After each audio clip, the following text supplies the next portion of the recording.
Sejam todos muito bem-vindos a mais um episódio do Cápsula Cast Empreendedores. Hoje a gente vai falar de um tema que parece distante para muitos, mas que todo empresário e toda família precisa começar a entender. O tema é holding familiar.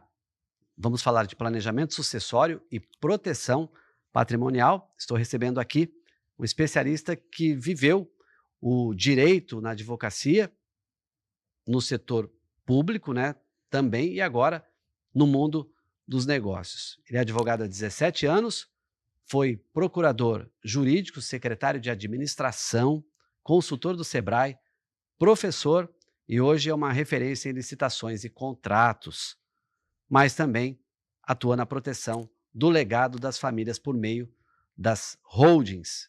Recebo hoje aqui João Massago, sócio da Massago Consultoria e host do Mentality Cast. Está aqui comigo. Seja muito bem-vindo. Antes da apresentação, eu quero que você me diga numa frase por que as pessoas devem ficar aqui e aprender sobre esse tema. Manter o legado através do tripé, dos 3 P's: poupança, proteção e paz. Muito bem. Está no ar o Cápsula Cast.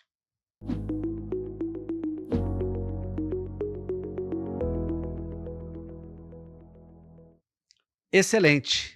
Vamos falar desse tripé, proteção, poupança e paz, mas obviamente eu fiz uma apresentação técnica aqui do João, mas acho que agora é interessante para quem está do outro lado entender um pouquinho mais, né? E eu sempre desafio meus entrevistados aqui que eles façam essa apresentação como se uma criança de 10 anos do outro lado estivesse assistindo esse podcast e entenderia quem é você. Por favor, seja bem-vindo mais uma vez. Muito obrigado, Marcelo. É um prazer estar aqui conversando com você e conversando com o seu público, com a sua audiência e tentar ajudar um pouco, expor um pouquinho do meu trabalho e da minha vida. Bom, explicar quem é o João. O João, para uma criança de 10 anos, ele é o pai do Leonardo e da Isadora.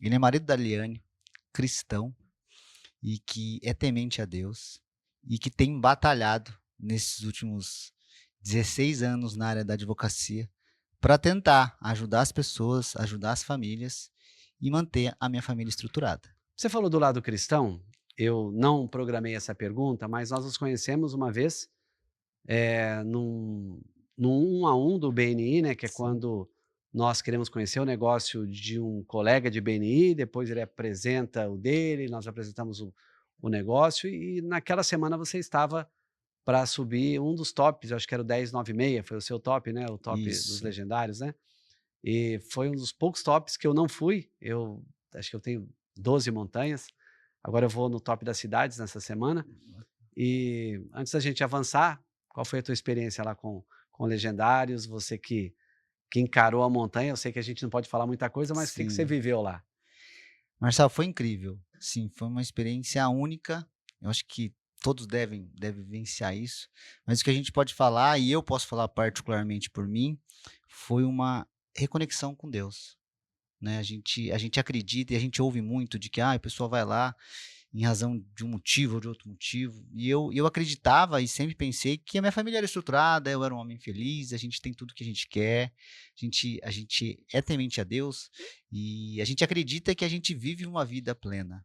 Mas a hora que a gente sobe, a gente vê que não é nada disso. A gente tem muito a aprender, muito a melhorar e muito a se reconectar. Então foi isso que eu fiz. Eu me reconectei com Jesus e tive experiências lá, Marçal, que são indescritíveis e que eu nunca tinha vivenciado.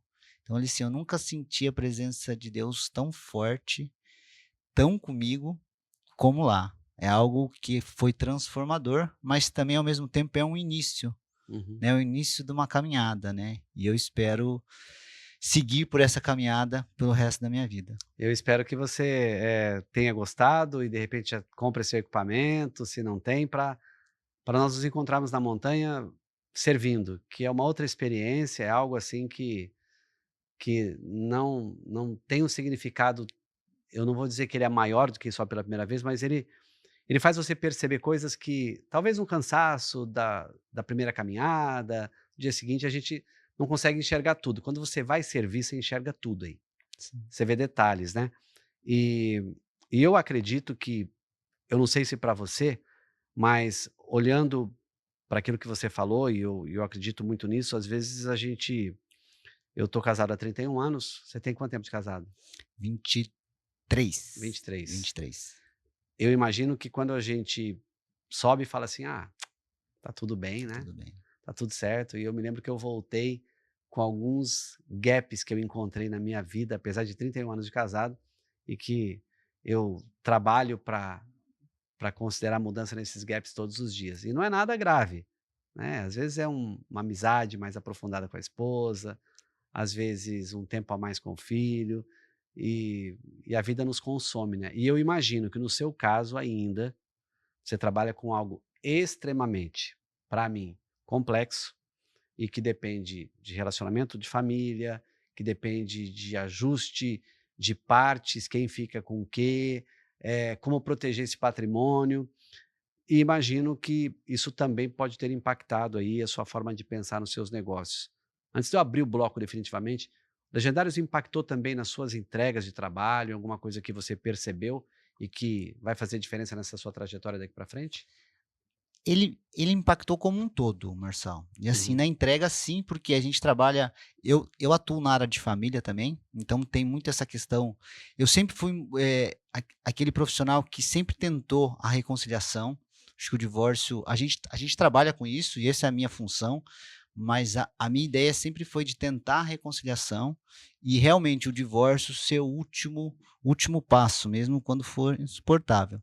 Mas porque a gente sabe que é o que a gente ouve, que é o que a gente sente, que a gente precisa ser persistente, né? O casamento, Deus uniu, a gente precisa estar lá. Então isso realmente impactou. Até estava conversando com a Liliane, a minha esposa, e tem isso, assim, de você realmente manter a família unida. Eu acho que essa é a nossa função aqui na Terra. Então, essa questão do divórcio me impactou, sim, um pouco, de não querer, mas atuar e sim querer reconciliar as pessoas e querer uhum. que elas mantenham, porque o outro lado está lá para nos fazer se separar. E Deus está para manter a família unida. Marido e mulher tem que Muito ficar bom. unido. Que ótimo. Eu vou abrir o bloco um então. Vamos lá, bloco um, pronto aí, Vitor, pode rodar.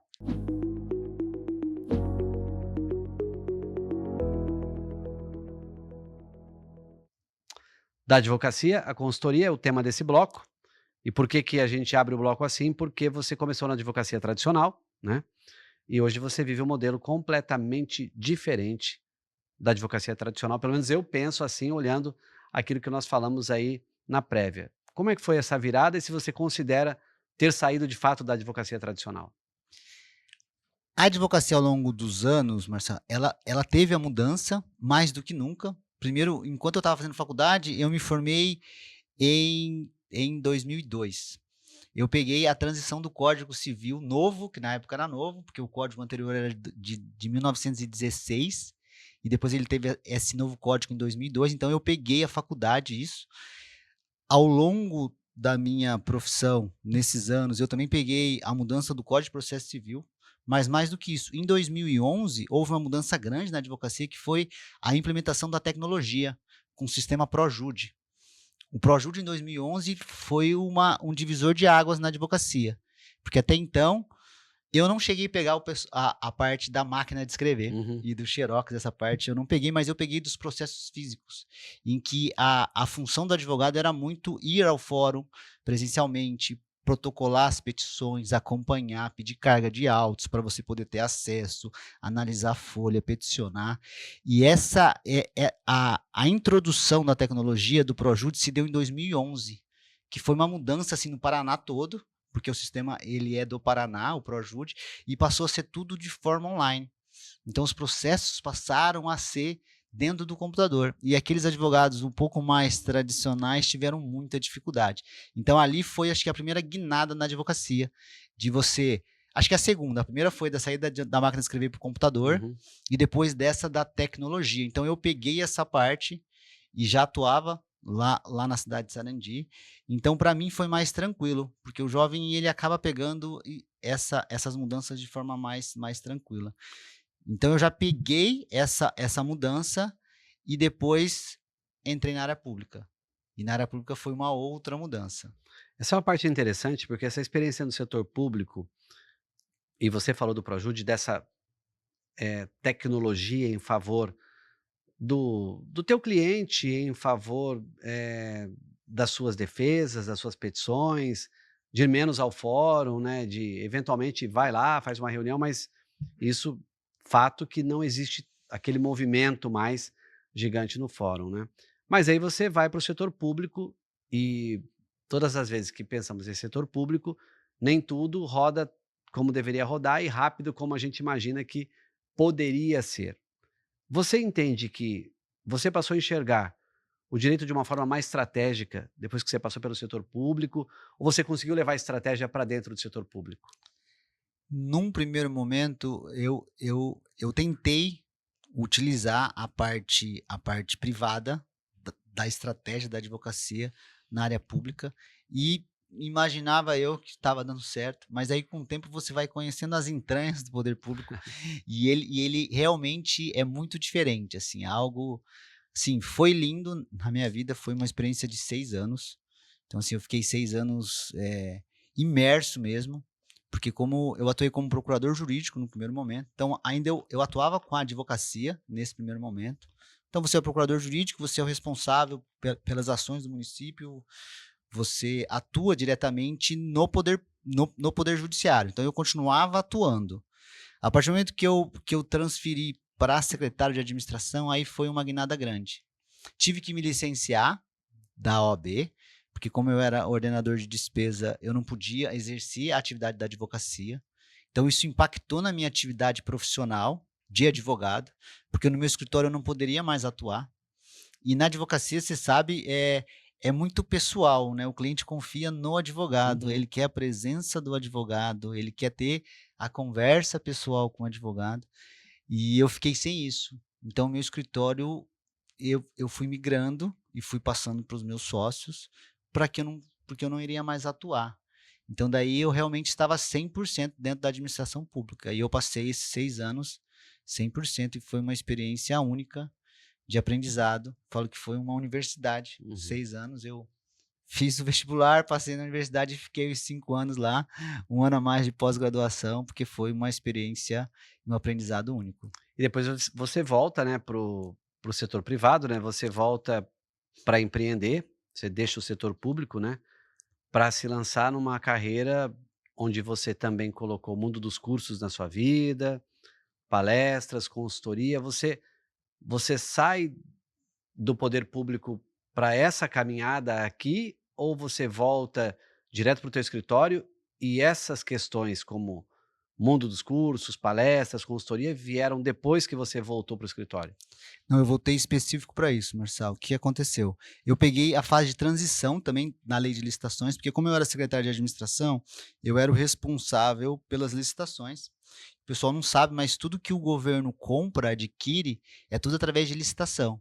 A licitação nada mais é do que um processo em que dá condições iguais para todos aqueles fornecedores que queiram entregar bens para o poder público. E como o dinheiro da aquisição desses bens é público, ele deve seguir os termos da lei através de uma licitação. Então, lá na minha secretaria, na minha pasta, eu acabei implementando algumas ações em busca da melhora dos recursos. Então, eu implantei a transmissão ao vivo das licitações, eu implantei o pregão eletrônico e eu peguei a transição, porque em 2021, Marçal, foi aprovada uma nova lei de licitações. A lei de licitações anterior, ela era de 1993, ou seja, ela era muito antiga, bem, bem antiga mesmo, e a outra era de 2002. Então, em 2021, veio uma lei totalmente nova e todos os municípios deveriam implementar isso.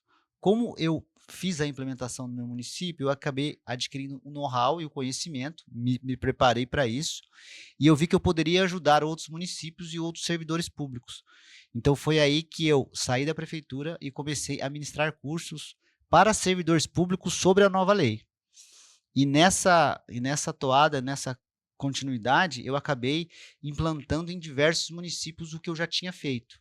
Então eu peguei municípios como São José das Palmeiras, Guamiranga, Carlópolis, General Carneiro. Então a gente ia pessoalmente, eu ia pessoalmente nesses municípios, ajudava na implementação, através dos decretos, através da qualificação dos servidores e de ferramentas para implantar essa nova lei. Então eu passei durante 1 ano e meio, 2 anos fazendo isso. Então também foi o meu início de empreender mesmo, De ser consultor, de ensinar. isso, de ir atrás e de ver como é que funciona isso, de começar a dar curso, de começar a dar palestras, porque daí tinha uma empresa, a Impacto Gestão Pública, que ela ministrava esses cursos. Então você tem que ir atrás de vender os cursos, você tem que ir atrás de locar espaço. Então eu fiz cursos em Curitiba, eu fiz cursos em Guarapuava.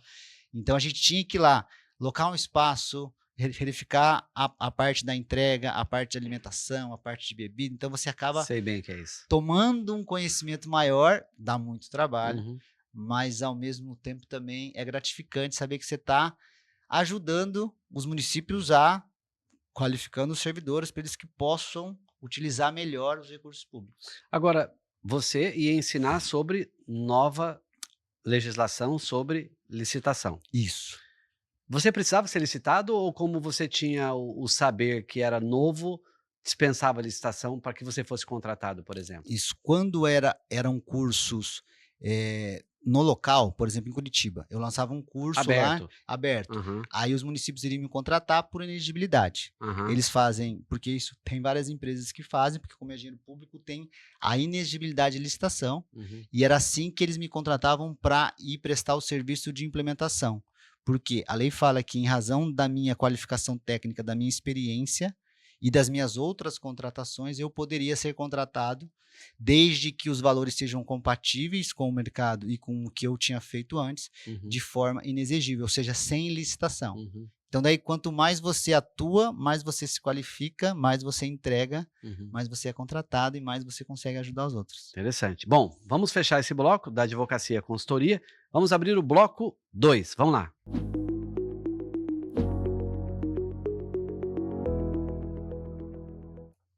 Nesse bloco, eu quero entrar num assunto que me chamou a atenção quando nós conversamos, Certo. que é holding familiar, esse novo modelo de proteção.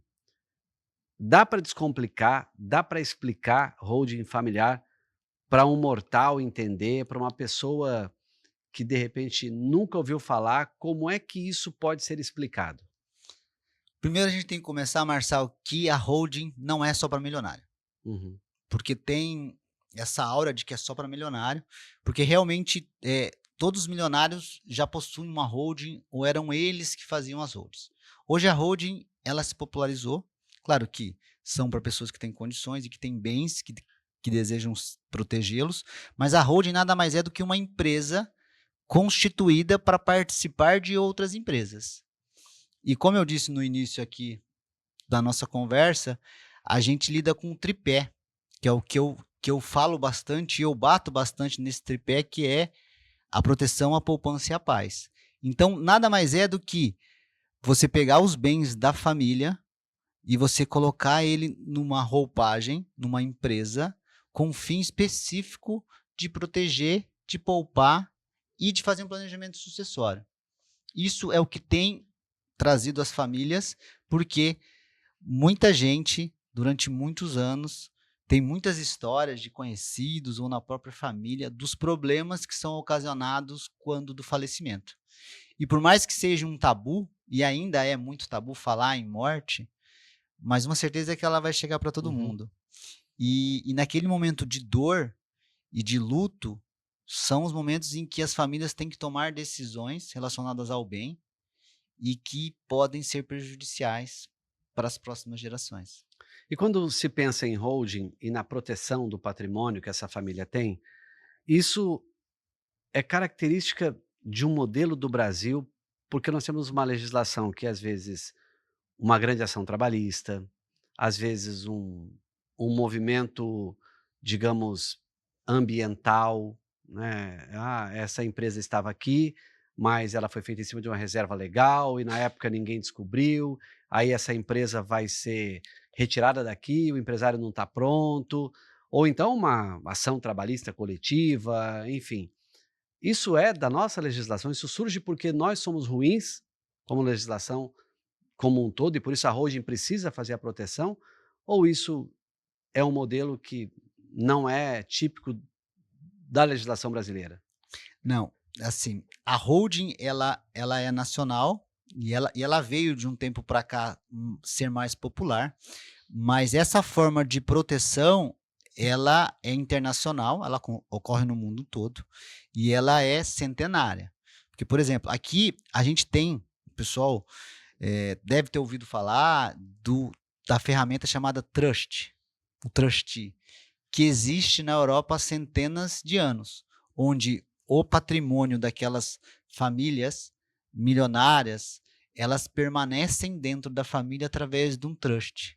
Por isso que tem muitas histórias de famílias europeias tradicionais que não têm dinheiro líquido, mas que têm muito patrimônio. Porque o patrimônio, o legado, ele se mantém dentro da família. Então, o trustee, lá na Europa, e tem empresas que só fazem isso, por exemplo, lá na Suíça, o patrimônio mantém dentro da família e o legado também. Então, por exemplo, aquelas obras de arte, ela passa de geração a geração sem que o herdeiro possa vender. Se desfazer, porque ela pertence ao legado. Uhum. Então, lá fora, o trustee, ele é o responsável por dar o encaminhamento da herança. Isso também ocorre dentro das offshore, porque lá fora, Marcelo, o imposto de herança, aqui o nosso ITCMD, mas o imposto de herança em alguns lugares é muito alto. Então, eles têm mecanismos de não deixar herança, porque se você for fazer a herança lá, por exemplo, nos Estados Unidos é 40%. Só que lá tem uma taxa. Até 2 milhões você não paga. No Japão é 60%, na Bélgica é 50%. Então, em alguns lugares do mundo, o imposto de herança realmente é muito alto. Então, por isso que nos Estados Unidos tem muito a questão de fazer a doação para as universidades ou doação para os outros. Então, eles acabam criando mecanismos e ferramentas para que você faça essa transferência, essa sucessão antecipada, ou você dê outros objetivos ao seu bem. No Brasil, isso veio de um tempo para cá, porque aqui o imposto nosso, então, vocês já vão entrar na parte dos impostos, mas aqui o imposto nosso, ele vem a alíquota do TCMD desde 92, e é uma alíquota até 8%, então ela nunca subiu, então hoje a gente paga 4%. É um valor relativamente alto, mas ele não é tão alto. Então as pessoas não se importavam muito com isso. Mas agora? Mas agora está vindo por quê? Com a reforma tributária e com essas questões trabalhistas, igual você mesmo disse. Porque às vezes a família ela constrói um patrimônio ao longo dos anos, então você tem lá 10, 20, 30 anos juntando patrimônio com o esforço da família, o esforço do patriarca ou de todos, para de repente ter uma ação trabalhista e você perder tudo. Então, assim, ter um acidente, porque, por exemplo, quem trabalha com carro, e a gente tem um projeto de uma família que tem uma transportadora, e o patriarca, ele brinca que cada vez que ele tem um problema, ele perde um caminhão. Porque se acontece um acidente com o caminhão e com o motorista dele, ele é responsável por aquilo. Se há as ações. Então, assim, muitas questões judiciais, e a gente tem um judiciário hoje que ele está um pouco, no mínimo difícil, né? Porque tem essa segurança jurídica, ela não está tão forte, porque as decisões elas estão tendo uma mudança mais constante do que era necessário. Então, o pessoal tem tido muito receio disso. Então, a gente tem muitos casos de empresários que tinham muito patrimônio e que, em razão de uma situação específica, perde tudo e acaba entrando nos bens pessoais. Porque teve uma mudança, e você falou que é importante a gente falar sobre isso, teve a mudança da desconsideração da pessoa jurídica. Porque antes a gente tinha que a empresa limitada, não sei, o pessoal tem muito isso, que é limitada, é só o que você integralizou na sua empresa. Então, a sua empresa que tem a dívida, e a dívida acaba dentro da sua empresa.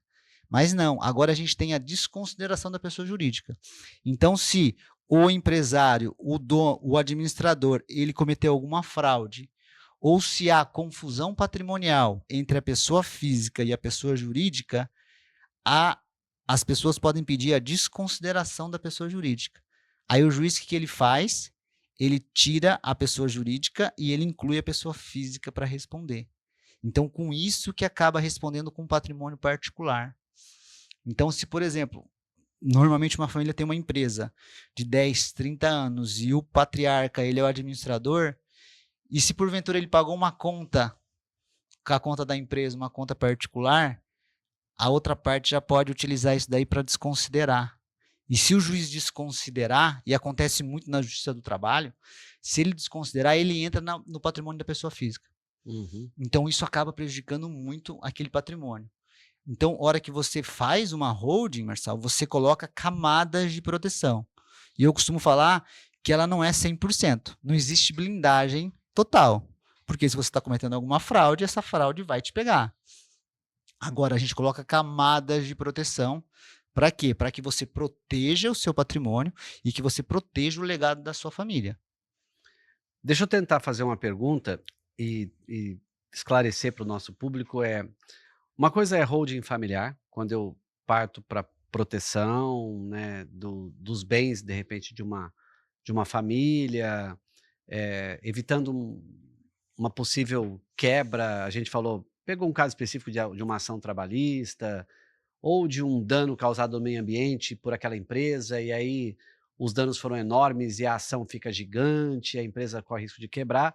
Aí, quando você pensa no modelo holding, você tem uma proteção desse patrimônio de uma certa maneira. Agora, sucessão familiar é uma outra história, eu imagino, né? E se eu estiver errado, me corrija, que aí eu já estou pensando no patriarca não estar mais aqui e quem vai assumir. Isso também é uma especialidade sua. Sim, porque assim, a holding, o pessoal fala muito da holding, mas você fazer a holding, simplesmente fazer, ela é como uma empresa normal. Ela vai estar lá no contrato social, em caso de falecimento do sócio, faça o inventário. Agora, o que a gente trabalha é um passo além. E tem isso que eu falo, é o seguinte, um bom planejamento sucessório é aquele que antevê o caos, para que o caos não aconteça. Então, por isso que a gente fala em paz. É você fazer isso em vida, porque sempre que o pai está vivo, Marcelo, o pai comanda. O pai ou a mãe, ele tem o poder, porque foi ele que batalhou, foi ele que conseguiu o patrimônio. Então, sempre quando ele fala, os filhos respeitam. Se o pai não está mais aqui, acaba acontecendo briga. Então, é isso que a gente faz, um planejamento sucessório. Então, não adianta você simplesmente abrir uma empresa.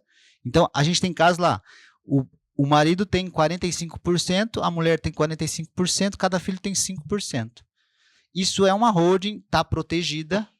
Você provavelmente está economizando em alguns impostos, depois a gente vai falar de impostos, mas você não evita o inventário.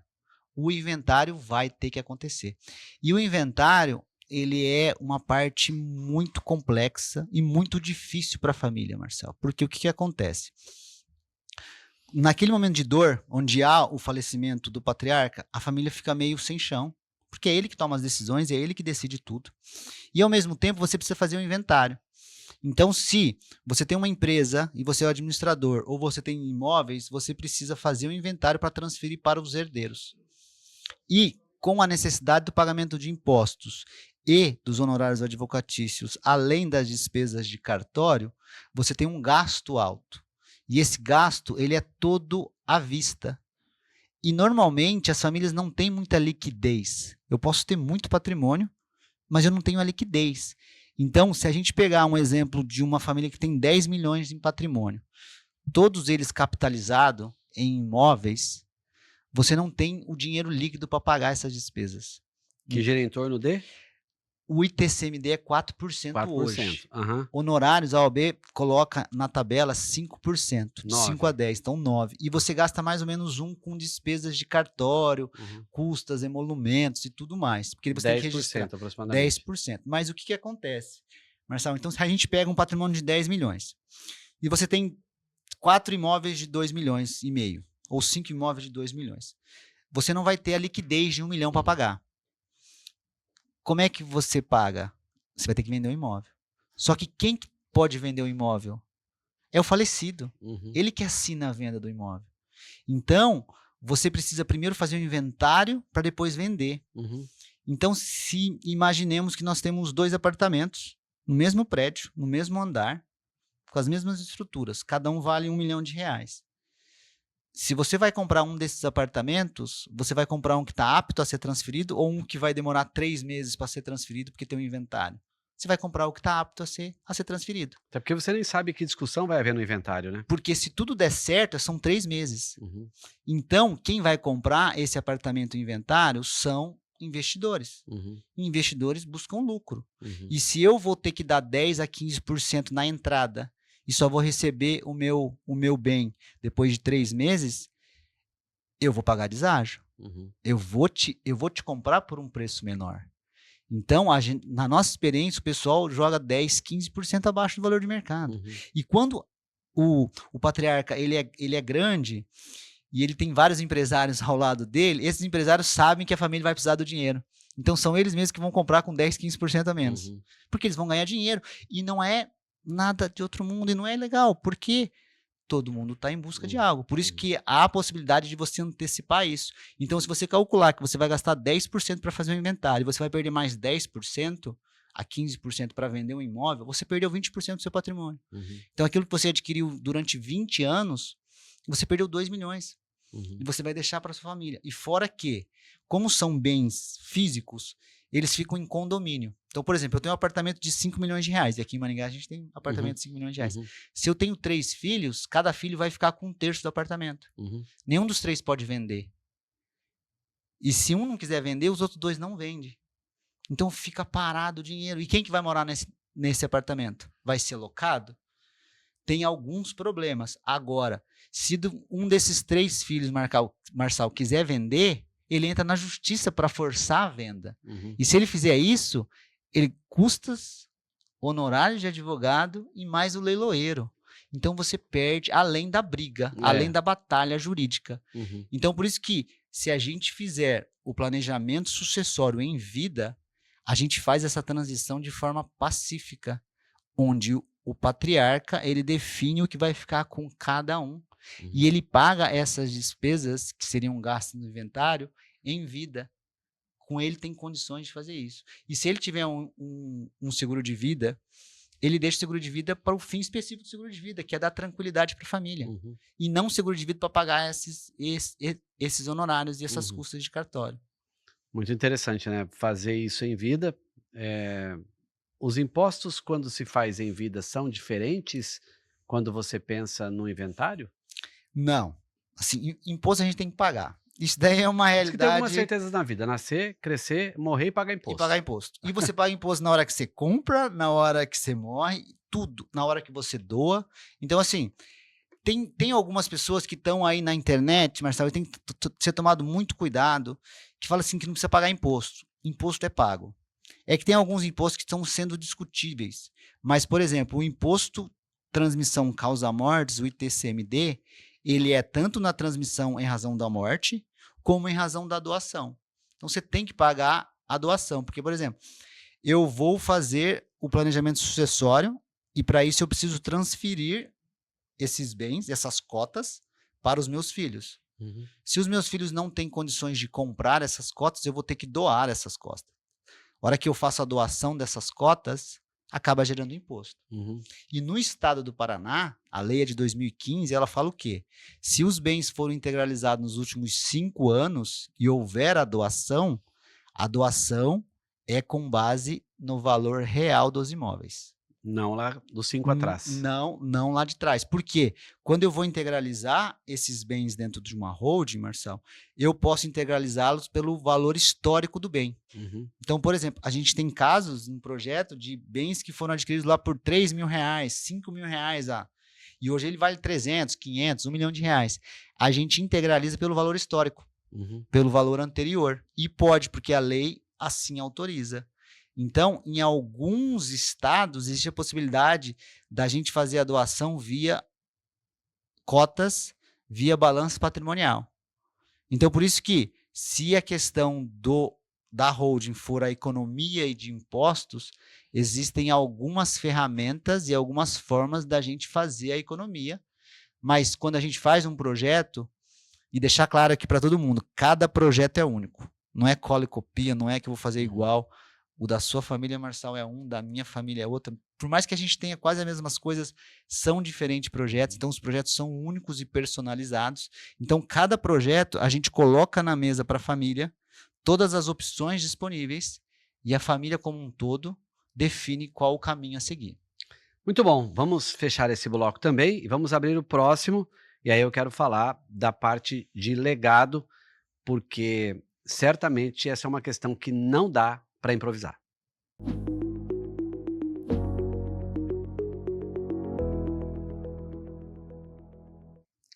Legado não se improvisa.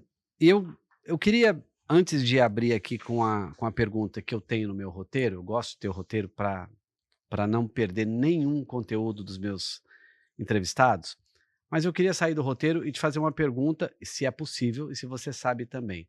Existem casos nacionais ou internacionais de famosos, de bilionários que fizeram um bom trabalho de holding e sucessão em vida e que hoje a família, é claro que tem, mas eu não sei se isso pode ser falado, se é de conhecimento público, vamos pensar aí, Silvio Santos, Gugu, enfim, esses Sim. que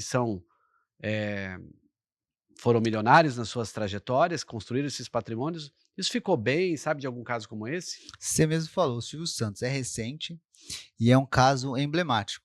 Por quê? A gente pensa que o Silvio Santos ele tem 2 filhas do primeiro casamento, Aham. uma delas é adotada, mas são 2 filhas do primeiro casamento. Ele teve 4 filhas do segundo casamento e mais a esposa. E enquanto ele estava, mesmo com problemas de saúde, afastado, tudo continuava na mesma. E depois que ele faleceu, as coisas continuaram na mesma. Uhum.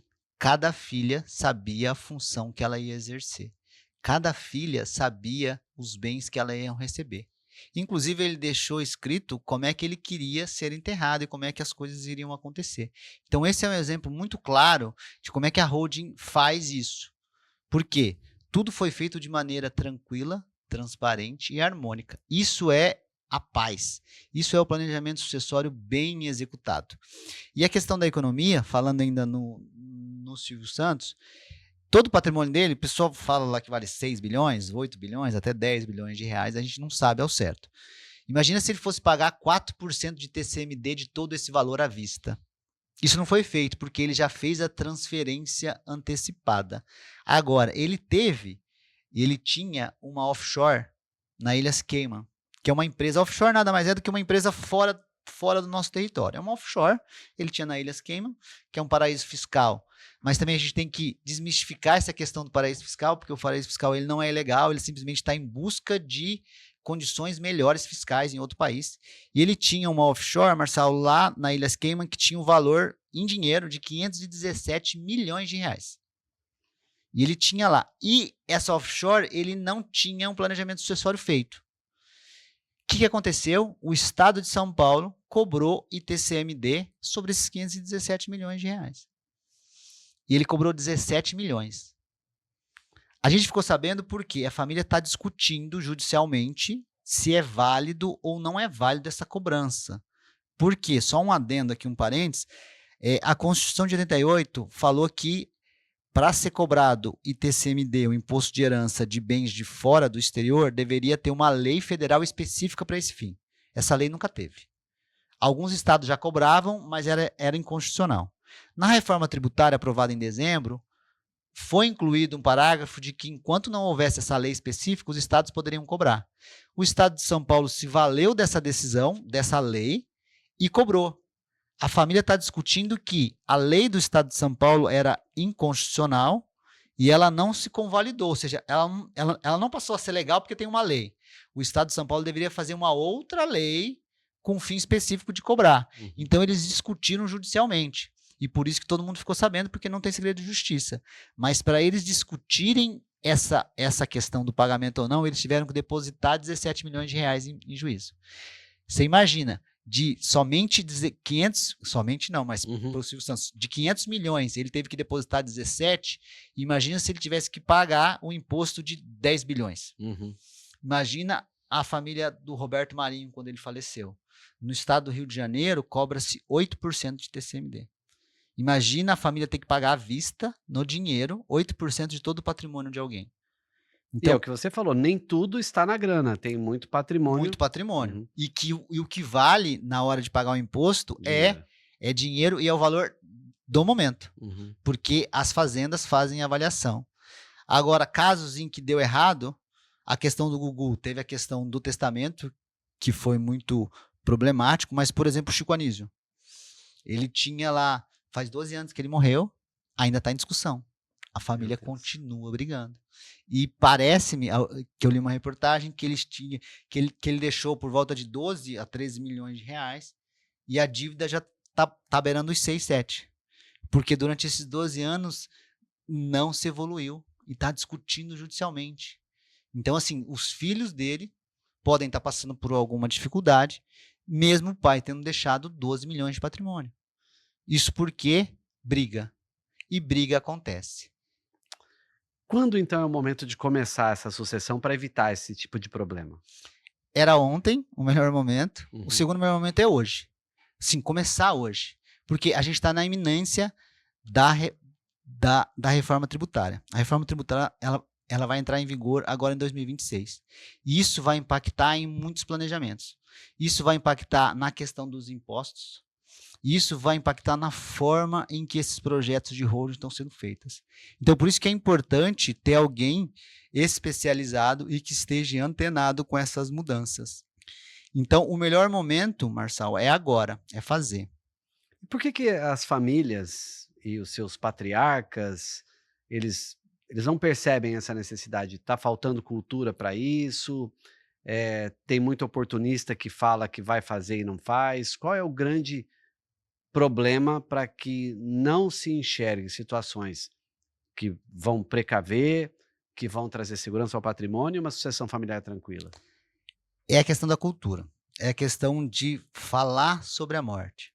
Porque toda vez que fala alguma coisa referente aos bens, à herança, o pai sempre pensa, mas você já está querendo que eu morra? Você já quer dividir meus bens antes? Então tem tudo isso que é uma cultura brasileira de não se falar sobre o amanhã. É esperar acontecer. Mas isso a gente precisa mudar, que é conversando sobre o futuro.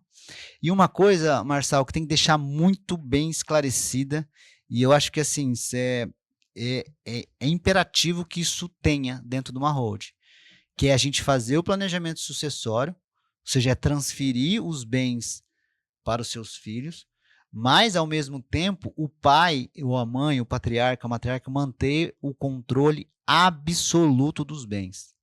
É ele que vai mandar nos bens, porque os bens são deles.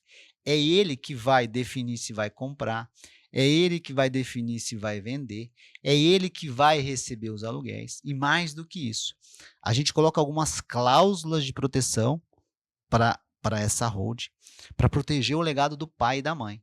Então, quais são elas? A primeira é a incomunicabilidade.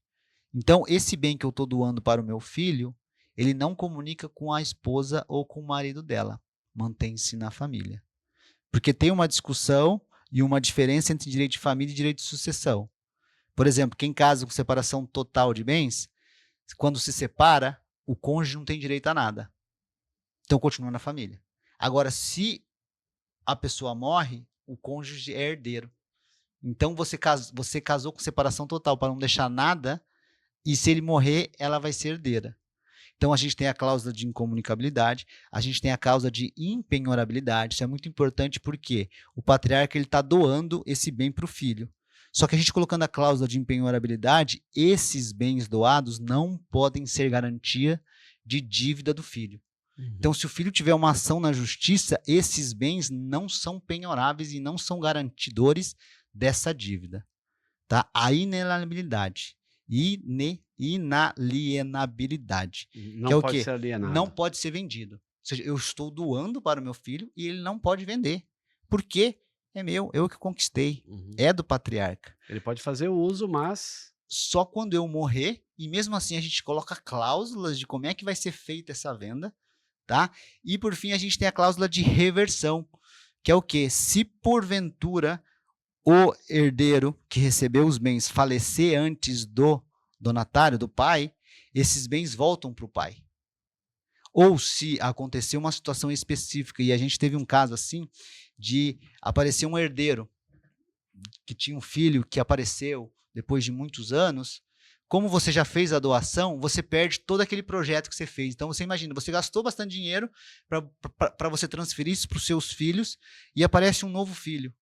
A divisão é diferente. Então, com a cláusula de reversão, a gente coloca aqui, se houver a necessidade em razão do aparecimento de um herdeiro, o pai, patriarca, recebe tudo de volta por um valor simbólico, para daí ele poder dividir normalmente. Uhum. Então, assim, são cláusulas que a gente coloca aqui, são as cláusulas do caos, que é para isso que a gente faz um projeto. A gente tem que antever o caos, antever o problema, para que esse problema não ocorra, ou se ele ocorrer, a gente esteja preparado para solucionar. E caso de alguém que vai suceder e é incapaz, por exemplo, incapaz de administrar o Sim, recurso? isso daí é outra coisa fantástica da holding. E eu posso falar de cadeira porque eu fiz muito inventário com incapaz ou menor. Então, assim, o que acontece, Marçal? Quando tem um incapaz no meio, e um incapaz é aquele que a mãe cuida, aquele que a mãe trata diferente porque sabe das limitações. Quando o pai ou a mãe morre, aqueles bens são do incapaz. Só que o incapaz ele não é capaz de gerir os atos da sua vida. Então, tudo que é dele tem que ser depositado em juízo. Tudo que for vendido precisa da autorização do juiz. E isso traz uma dificuldade extrema. Então, a gente teve um inventário em que eu precisei vender. Para vender, eu preciso pedir autorização do Ministério Público, eu preciso fazer uma avaliação judicial. Isso demanda tempo, demanda dinheiro, e a hora que eu vendo, eu tenho que pegar a parte oriunda do incapaz e depositar em juízo. Então, se eu vendi um imóvel por 10 milhões, 5 milhões é do incapaz, eu vou ter que deixar os 5 milhões na conta da justiça. E toda vez que for necessário, eu preciso pedir. E advogado ganha dinheiro toda vez que pede. Uhum. Então, fazendo uma holding, o incapaz ele pode ser sócio da holding. Ele não pode ser administrador da holding, mas ele pode ser sócio da holding. Então, se a holding tem um imóvel e desse imóvel advém frutos como um aluguel, quem vai gerir esse aluguel é a holding. Então, ela consegue gerir as necessidades desse incapaz. E isso vale para filho menor. Eu tive, num outro inventário, Marçal, a necessidade de comprar um imóvel. E a gente acha que é fácil comprar. Mas neste caso específico, ficou mais caro a compra. Por quê? A gente fez a negociação da compra e estava tudo certo. Só que daí eu precisei pedir autorização para o juiz. E o juiz pediu a opinião do Ministério Público. O Ministério Público determinou que fosse feita a avaliação do imóvel por um avaliador judicial e só depois ele autorizou. Isso demorou mais de 3 meses. Acabou ficando mais caro. Porque o vendedor não quer vender, ele precisa do dinheiro na hora. Então, como é que ele vai fazer isso? Então, isso também vale para o menor. E assim, me alongando um pouquinho, já falando um pouquinho do menor, o que acontece quando tem empresas, Marcelo? O que acontece? Digamos que nós dois somos sócios. Uhum. E tem muito empresário que é sócio de outro empresário, em determinada empresa, em razão da qualidade pessoal de cada um. Então, eu me associo a você, nós fazemos uma sociedade, abrimos uma empresa porque você tem as suas qualidades particulares. E você recebe o seu prolabore em razão dessas qualidades. Está no nosso contrato social que, em razão do falecimento, abre-se inventário. Se abrir o seu inventário, quem vai assumir é a sua família, os seus herdeiros. Eu vou querer continuar sócio do seu filho? Não conheço seu filho. Uhum. De repente, você tem um filho que mora fora. Eu vou querer ser sócio do seu filho? O seu sócio vai ter as mesmas condições de exercer a função que você exerce? Então, você prejudica o legado da empresa. E, ao mesmo tempo, você recebe um prolabore. Então, a sua família vive do prolabore da empresa. Se você não está aqui, você vai receber o prolabore da empresa? Como é que a sua família vai viver? Num primeiro mês, ela consegue, porque tem as economias. No segundo, no terceiro mês, já começa a ficar difícil. Porque por mais que você tenha condições, você tem muito bem capitalizado. E aquele dinheiro do prolabore é todo mês para pagar as despesas mensais. E as despesas mensais vêm. Então, como é que você vai garantir essa continuidade da sua família? Está no contrato social que eu vou continuar pagando o prolabore mesmo você não trabalhando? Isso não está em nenhum contrato. Então, a gente tem mecanismos e ferramentas para quê? Manter o legado. Manter o legado da empresa. Fazer com que a empresa continue andando e continue funcionando mesmo com o falecimento do sócio. Uhum. Porque quem vai ser sócio da empresa é a holding da família. Uhum. Não vai ser o Marçal Siqueira, Uhum. que é o sócio. Não. Uhum. Quem é sócio é a holding do Marçal. Então, a continuidade daquela empresa vai persistir. E a gente tem algumas ferramentas, e uma ferramenta é bem bacana quando são dois sócios diferentes, em que a gente faz um seguro de vida, em que a empresa paga esse seguro de vida. Então, a gente faz um valuation da empresa. Então, digamos que a empresa vale 10 milhões. Eu faço um valuation da empresa. E a gente faz um seguro de vida para os dois sócios no valor de 5 milhões. Então, se você vier a falecer, eu vou pegar esse seguro de vida e vou dar para a sua família. E eu fico com a empresa 100%. E Até mais, porque a empresa está pagando esse seguro, né? a empresa está pagando seguro, não é individual. Uhum. E daí eu vou ter a empresa 100%, vou, mas a minha família ela vai ter metade da empresa, Sim. que é a parte dele.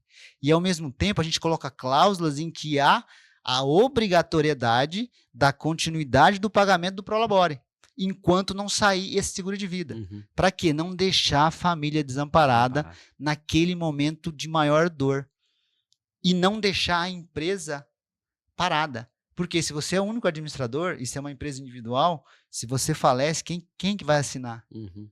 É só os seus herdeiros. E se o seu herdeiro for menor de idade, isso daí complica tudo. Então, a gente tem ferramentas para poder manter o legado, inclusive dos empresários. Vamos ao quarto bloco. Está interessante o assunto e vamos agora conhecer um pouquinho mais desse seu lado empreendedor.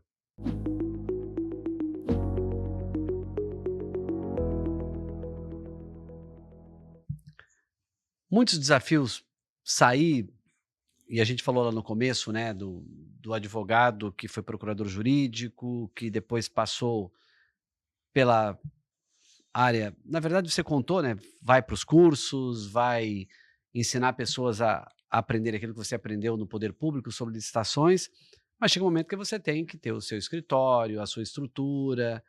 Como é que foi levantar isso e empreender tendo a sua estrutura própria de escritório, depois de ter ficado um tempo fora e voltado, em cursos, palestras e depois ter o seu escritório? Como é que foi essa transição?